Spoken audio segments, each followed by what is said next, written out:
Welcome to my channel achieve with astro सुधा।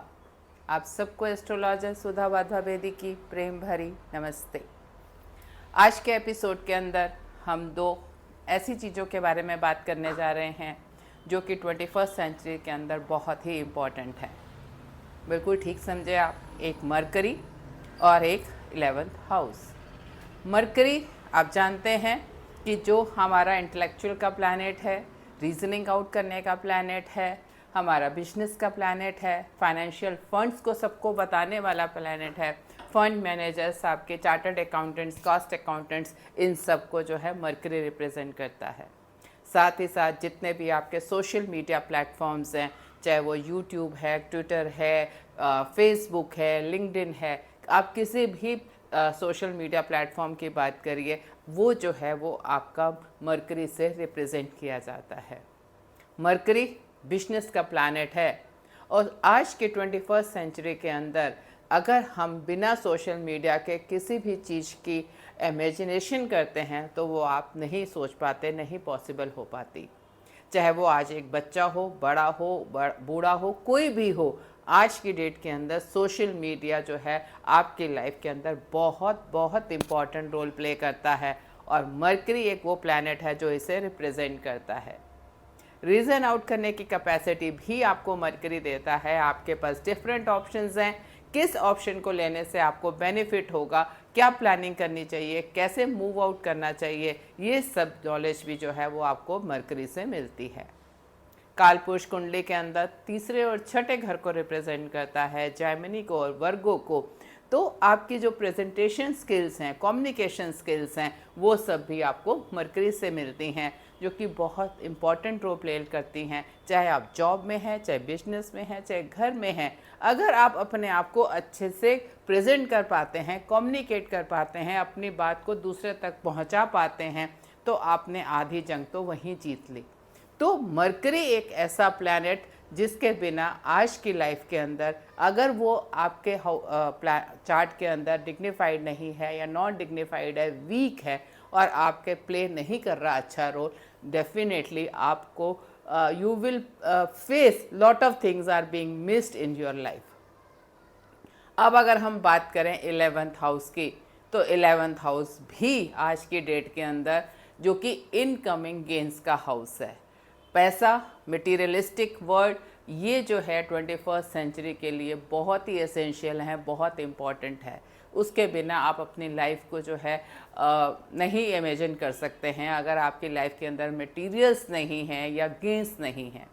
तो 11th house आपका जो है इनकमिंग गेन्स का हाउस है, आपके होप्स एंड डिज़ायर्स का हाउस है कि आप क्या चाहते हैं अपनी ज़िंदगी में, किस तरह का लाइफ स्टाइल जीना चाहते हैं, किस तरह की ज़िंदगी के अंदर आगे बढ़ना चाहते हैं, आपका प्रोफेशनल नेटवर्क क्या है, आपके कुलीग्स कैसे हैं, आपके ये हाउस ऑफ अपॉर्चुनिटीज़ है, क्या अपॉर्चुनिटीज़ आपकी लाइफ के अंदर आएंगी।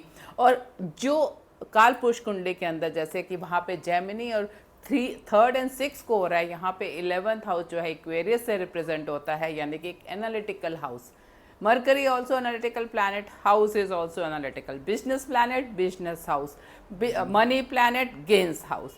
So ये दो एनर्जीज अब आपकी कंबाइन हो रही हैं। मतलब द पर्सन, अगर आप बहुत ज़्यादा अपॉर्चुनिस्ट हैं, आप बिजनेस में इंटरेस्टेड हैं, want to explore different things in life, और आपका मरकरी 11th के अंदर बैठा हुआ है, then you are really lucky person.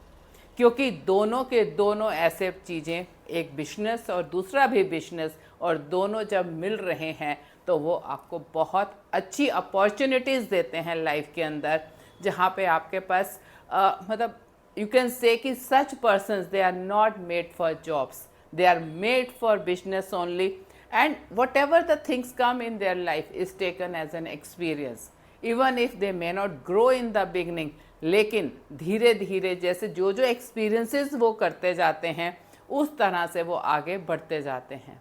क्योंकि जो मरकरी है वो आपका बहुत ही मनी माइंडेड प्लैनेट है, कम्युनिकेशन को रिप्रेजेंट कर रहा है और नॉलेज अचीव करने की कोशिश कर रहा है हर ट्रेड से, हर जगह से, और 11th में आपके गेन्स के अंदर बैठ गया है, प्रोफेशनल नेटवर्क के अंदर बैठ गया है। You can communicate so well into your professional things कि आपको अपॉर्चुनिटी ना मिलने की पॉसिबिलिटी ही नहीं है। many things will come your way, only definitely other planets will play their role in life, लेकिन ऐसे लोगों के पास अपॉर्चुनिटी मिलने की कमी नहीं रहेगी। उनको सिर्फ अपना हाथ आगे बढ़ाना है और उसे कैच करना है और उस रास्ते पे चल पड़ना है। अगर आप किसी भी तरह का जो मतलब इस तरह के नेटिव्स हैं, अगर आप उन्हें डे टू डे लाइफ के अंदर डाल देते हैं, 9 से 5 की नौकरी के अंदर डाल देते हैं या एक फिक्स काइंड ऑफ एनवायरनमेंट के अंदर डालते हैं, तो they start losing their interest. they don't feel comfortable into such kind of an environment because उनको नई नई चीज़ें एक्सप्लोर करना, अपॉर्चुनिटीज़ को लेना और नई चीज़ों को सीखना, नॉलेज एक्वायर करना, वो इंटरेस्ट देता है। और जब इस तरह के आप अगर मोनोटोनियस जॉब के अंदर उनको डाल देंगे, then they are not kind of people जिनको ये इंटरेस्ट देता है। साथ ही साथ generally by the age of 30 ये लोग बहुत एक्सपेरिमेंट करते हैं, बहुत सी चीज़ों के अंदर अपने आप को इन्वॉल्व करने की कोशिश करते हैं and gain lot of experiment during that period. लेकिन मिडल एज जो इनका आता है वो जनरली थोड़ा सा स्लो हो जाता है, क्योंकि लाइक बहुत ज़्यादा एक्सप्लोर करते करते करते करते generally and that to happen when if it not a dignified Mercury. तो जब डिग्निफाइड नहीं होता उस केस के अंदर जनरली अराउंड 38, 40, 42 आप ये कह सकते हैं कि एक ग्राफ के अंदर स्लो डाउन भी हो सकता है, नीचे आ सकता है, क्योंकि वो अपॉर्चुनिटीज़ जो है ये अवेल नहीं कर पा रहे बिकॉज ऑफ वीक मर्करी और something, and then they like and अपना एक रूटीन जॉब के अंदर they don't have the interest. तो ऐसे नेटिव्स का जो व्हाट हैपन्स कि they lose lot of interest into their field और वो एक स्टेग्नेशन उनकी लाइफ के अंदर आ जाती है। बट ऐसे जो मर्करी नेटिव्स हैं इस तरह के इन नेटिव्स के अंदर लोगों को बहुत ज़्यादा मतलब they can get the trust of other people to get their money invested into business. तो ऐसे लोगों को वो अपॉर्चुनिटी भी बहुत ज़्यादा मिलती है कि आपके बाकी लोगों का पैसा आप लगा सकते हैं कहीं पे भी बिजनेस में और वहाँ से मनी अर्न कर सकते हैं, like you can say on a commission base, और ट्रेडिंग आप दूसरे के लिए कर रहे हैं and then earning your money also into this place. These are, you can say, the positive aspects of Mercury being in the 11th house, क्योंकि business है, gains है, but life is not all only about the business and money. Other aspects are also there, and when we talk about the कि उसका दृष्टि किसके ऊपर आ रही है मरकरी की, then it is the 5th house जिसे वो aspect कर रहा है, and your 5th house is the house of education, your love life and आप कह सकते हैं आपके बच्चे भी। ये तीनों चीज़ें मेजरली आपके 5th हाउस से देखी जाती हैं। अब अगर हम एजुकेशन की बात करते हैं तो such natives are mainly interested into business and money only. तो एजुकेशन उनको जो है वो ज़्यादा education in the sense they want to acquire the knowledge of different field. लेकिन जो एक होता है ना कि डिग्री लेनी है, मुझे ग्रेजुएशन करनी है, पीजी करनी है, और एक बुकिश नॉलेज एक्वायर करनी है, उसमें इन लोगों को कोई इंटरेस्ट नहीं होता। So they don't have that tendency कि हमें एक अच्छी पढ़ाई करनी है और अच्छे से आगे डिग्रीज लेनी है। उनका दिमाग शुरू से इस तरफ चलने लगता है कि मुझे बिजनेस करना है, पैसा कमाना है, अपॉर्चुनिटीज़ लेनी है, नॉलेज एक्वायर करनी है।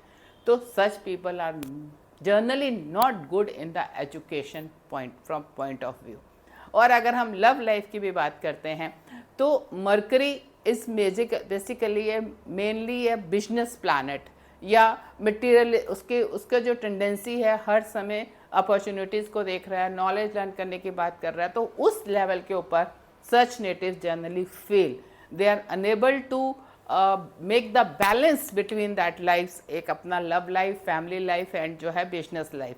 All the time business is in their mind and on that track वो जो एक आपका इशू फैमिली के साथ एक बॉन्ड होना या एक बैलेंस करने की ज़रूरत होती है, वहाँ पे वो लैक करने लगते हैं। और due to such reasons generally एक मतलब इट इज़ सीन कि उनके ग्राफ के अंदर एक एकदम अपवर्ड आता है, then something comes to their mind, कुछ देर रुकते हैं, फिर थोड़ा सा नीचे, then again they realise no no no, they start moving up.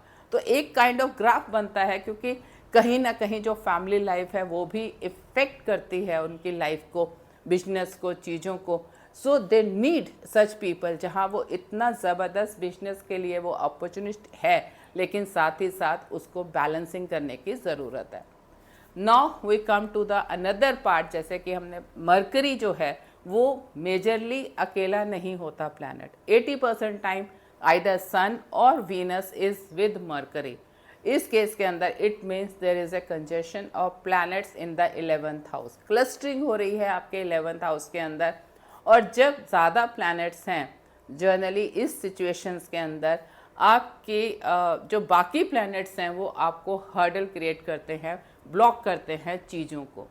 So it is very important to see कि मरकरी कितना डिग्निफाइड है, सूर्य या शुक्र की क्या उसके ऊपर दृष्टि कंजशन कितना क्लोज है, कैसा है, उसका इफ़ेक्ट आपके 11th हाउस के ऊपर या गेंस के ऊपर, बहुत अपॉर्चुनिटीज़ के ऊपर बहुत ज़्यादा पड़ता है। लेकिन अदरवाइज जितने बेनिफिक हैं, Mercury is also benefic, Shukra is also benefic, been benefic there is good, though malefic also do good in the 11th house, क्योंकि ये एक उपचय हाउस है, और इन द उपचय हाउस एक tendency malefics do good and with the time they grow well into that मतलब अपना धीरे धीरे आगे लाइफ के अंदर बढ़ते जाते हैं और कुछ पोजीशंस को अटेन करते हैं। Another positive point of aspecting the fifth, I have given you the negative but the one positive point which is related to business, क्योंकि स्पेकुलेशन जो है इनकी ट्रेंड्स बहुत अच्छे होते हैं। They can do good into stocks, crypto currency और any such things जहाँ पे आपकी स्पेकुलेशन इन्वॉल्व है, that gives lot of benefit to them and they can grow in that thing.